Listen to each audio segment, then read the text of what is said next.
Donald Trump is back, and not just in the headlines.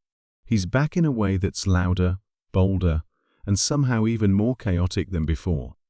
If you watched Last Week Tonight with John Oliver recently, then you already know where this is headed. John laid out a brutally honest and honestly hilarious take on what Trump 2.0 could mean, and spoiler alert, it's not great. What's up, Internet? Welcome back to AmeriQuest, where we break down the chaos, the comedy, and the controversy behind the headlines. Today, we're diving into something big, Trump 2.0. Yeah, he's back in the spotlight, and Last Week Tonight with John Oliver just dropped a brutal and hilarious segment on what his political comeback could mean. But is it all just late-night jokes? Or is there something way more serious beneath the punchlines?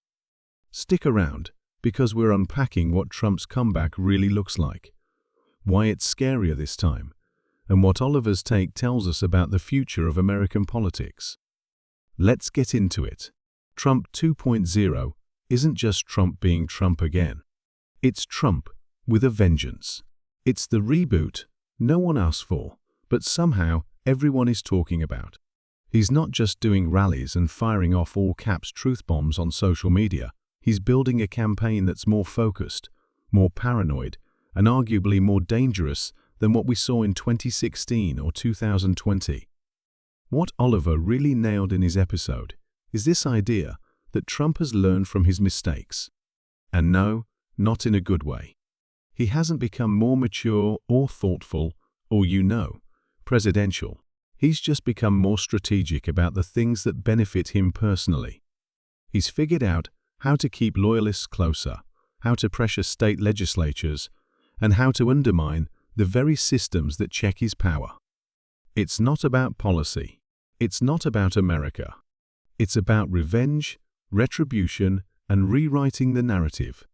And what's wild is how many people are still on board. You've got politicians who once distanced themselves from Trump, now fully embracing him again.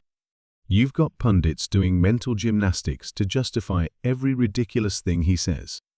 And you've got millions of voters who genuinely believe he's the only one who can save the country from what, exactly? That part's still vague, but the vibes are strong. John Oliver's episode did something really important. It reminded us that laughing at Trump is fine, but underestimating him is not. We've done that before. We saw him as a punchline, a joke that somehow got out of hand. But Trump thrives on that. Every scandal, every lawsuit, every unhinged speech, it's all fuel. And Trump 2.0. He's not running as the outsider anymore. He's running as the guy who's been wronged, the martyr, the comeback king. This time, he's laying the groundwork in ways we didn't see before. Appointing loyalists in key positions, pushing conspiracy narratives early, and still refusing to acknowledge the 2020 loss. It's all part of the long game.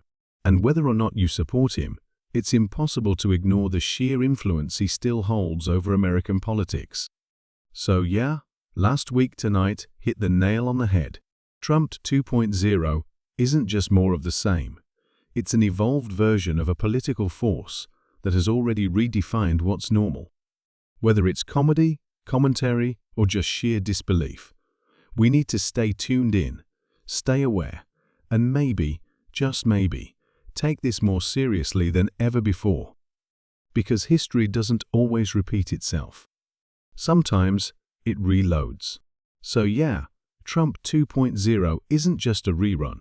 It's a remix with higher stakes and a whole lot more fire.